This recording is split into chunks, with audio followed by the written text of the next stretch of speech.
I've been doing this for nearly 30 years, and it wasn't until I joined Business Benchmark Group that actually saw myself as the business owner. I saw myself as an employee because that's what I did. I organised and scheduled jobs and quoted them and what have you. And so there wasn't a lot of direction. There was very little vision as to where we were going. And the team obviously had none of that either because I didn't know where we were going. We just turned up and it was actually surprising we've lasted as long as we did because, without having any drive or where we're going with things. So I had no idea about finances.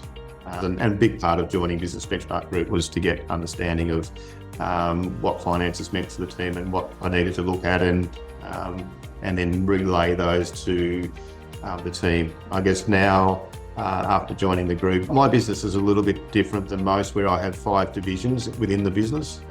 Each one of those divisions all have a budget or have a revenue target they need to hit. For me, there's a real degree of satisfaction, to be honest. Again, judging from where we came from to where we are now. Again, it's good to have a review mirror because every car has one, and obviously it's a lot smaller than the windshield, and we quite often always looking forward, but it's good to look back and look every now, have a glance as to what's behind you and where you've come from. Whenever people talk about this ideal target market and ideal client and ideal margin, I get most of it. I guess for me, when I struggle about it is that because I have those 5 divisions, my mind automatically just goes boom, and I'm going to do this for 5 times, you know what I mean? But it has helped. We have picked on a couple of different areas, probably not all of them, and really worked hard on our value statements and what value we bring and the people that we want to connect with, and the ones that, more importantly probably, or just as important, the ones we don't want to connect with, so that we know who is our ideal customer and how we then market ourselves to those, and we do give them the best service we can to our A grade customers. We used to do Ds, but we don't deal with Ds anymore. So they're all very good tools that we've used to work with the right people. And when you're working with the right people, you're doing the right jobs. Your staff then are happier because they're not doing jobs for people that don't appreciate them. And it all flows through. So certainly a big part. We implemented a diary system. We had a diary system in place, and we developed that some more, and then I trialled that, and then I've rolled that out to all of our managers, and all of our managers adopt this diary system, again, so that we can have, it works well for us. I don't know if it worked well for everybody else, but for us it works extremely well, and we keep each other accountable to what we need to do and the things that we need to achieve in a day. We do have a things to do list and a things to achieve list, and those things to achieve, then we, as a management group, we sit down weekly and spend time on and moving that forward.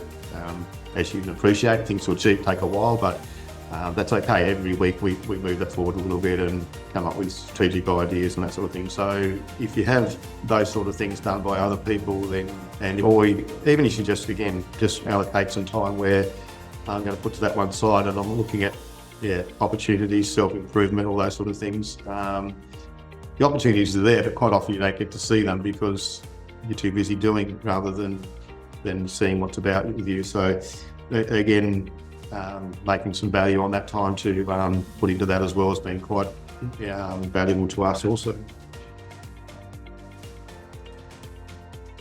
We've set out an organisational chart with a 5 and 10 year plan, so people get to see where they sit on that line and potentially where their progression lies as well, and what they need to achieve in order to hit that progression. With me, I'm planning on stepping out of this role of general manager in 3 years. So I was amazed actually when I announced that, and then announced who was going to we're going to promote somebody within the team to take on my general manager role, and I'll be more of the CEO role.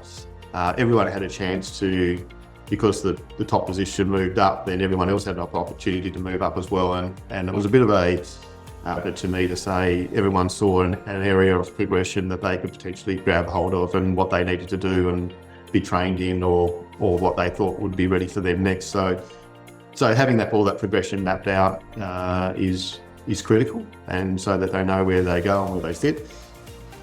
I guess with my team, then that's we've seen that play out a number of times where they've really risen to the challenge to hit a target, because there actually is when you run out on a footy field to play football or whatever, and then you know which end you're kicking to and you know what you're aiming at. So if you put some goals in place, but then you need to know whether you're winning or not, so that you put a scoreboard up and people know when they're winning, and then we celebrate the wins.